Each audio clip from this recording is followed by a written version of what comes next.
Hello guys, सम्पूर्णलाई नमस्कार है। म चाहिँ हाल साइप्रस निवासोल। हामी चाहिँ साइप्रस बस्न लागेको म चाहिँ त्यस्तै 14-15 महिना भयो। मेरो वाइफ चाहिँ आएको म्याक्सिमम् 2 वर्ष जति भयो यहाँ आएको। अस्ति चाहिँ एउटा घटना घट्न गयो कि हामी चाहिँ 3जना सँगै ड्युटी जान्छौँ। म, मेरो बुढी, दिदी एउटै रेस्टुरेन्टमा हामीले काम गर्ने। अनि यहाँबाट जाँदा जाँदै बाटोमा हामी छुट्यौँ 3जना भन्नाले नि म र दिदीसँगै बुढी चाहिँ उता मेरो चाहिँ ओनरको घर जानुपर्ने थियो। त्यहाँ काम थियो अलिकति, त्यो काम भ्याएर रेस्टुरेन्ट आउनुपर्ने थियो। ऊ चाहिँ घर गयो, ऊ चाहिँ अर्कै बाटो गयो, हामी अर्कै बाटो गयौँ। अनि जाँदा जाँदै चाहिँ बाटोमा एकजना अपरिचित व्यक्ति भनौँ न, बच्चाहरू यहाँको अहिले चाहिँ यहाँ बास्का भन्ने फेस्टिभल चलिरह होइन। अनि जाँदा जाँदै चाहिँ मेरो बुढी हिँडिरहेको रहेछ मोबाइल चलाउँदै। अनि उसले चाहिँ अनि पछाडिबाटि झोला तानेछ कि बच्चाले चाहिँ। बच्चै भन्नुपर्छ, यहाँको फेरि कानुनहरू के हो कुन्नी खोइ थाहा छैन।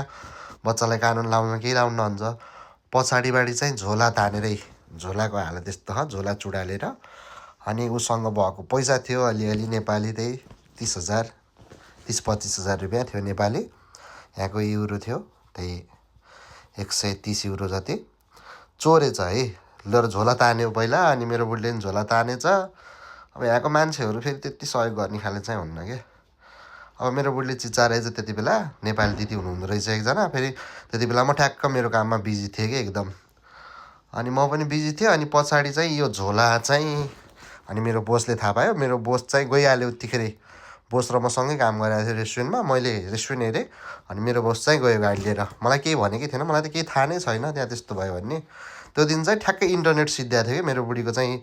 हामीले महिनै पछि हाल्या हुन्छ बाटोमा केही पर्छ भनेर कहिलेकाहीँ ठ्याक्कै हालेको थियो। त्यो दिन सिद्धिएको थियो। अझ मैले उसँग 20 युरो चाहिँ उसँग लिएर चाहिँ मैले इन्टरनेट हालिदिन्छु भनेर गएको। त्यो दिन फेरि 5 रुपियाँको भन्दा रहेन रहेछ। 5 रुपियाँको धेरै चल्दैन। त्यही भएर 1 महिनाको इन्टरनेट हाल्ने भनेको त्यो दिन भएन। अनि तलको पसल मालिकमला भनेको टाइम त्यस्तै भयो। मैले पनि भ्याइनँ र अनि म रेस्टुरेन्ट गएँ। अनि उसलाई चाहिँ बाटोमा त्यस्तो भएछ त नि। त्यही भएर साइप्रसमा एकदम बी केयरफुल हुनुपर्छ। सायद त्यो केही भएन, त्यो पैसा लयो केही भएन। अब त्यो झोला तान्यो पछाडिबाटि होइन। त्यो चाहिँ एकदम डेन्जरै छ। यहाँको गभर्मेन्टले पनि त्यति त्यो बच्चाहरूको लागि फेरि खासै केयर गर्दैन। त्यसै भन्नाले कानुन अलि ढिलै छ भनौँ न बच्चाहरूको लागि। अनि यो 15-16हरूको बच्चाहरू हो कि यो फुच्चीहरू, बेबीहरू हो। यो बेबीहरू चाहिँ अहिले खोइ के भएको यहाँ थाहा छैन।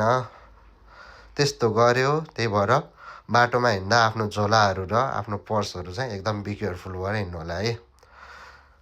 यस्तै यस्तै छ, के गर्नु, दुःख लाग्छ है। अब के गर्नु, अर्काको ठाउँ।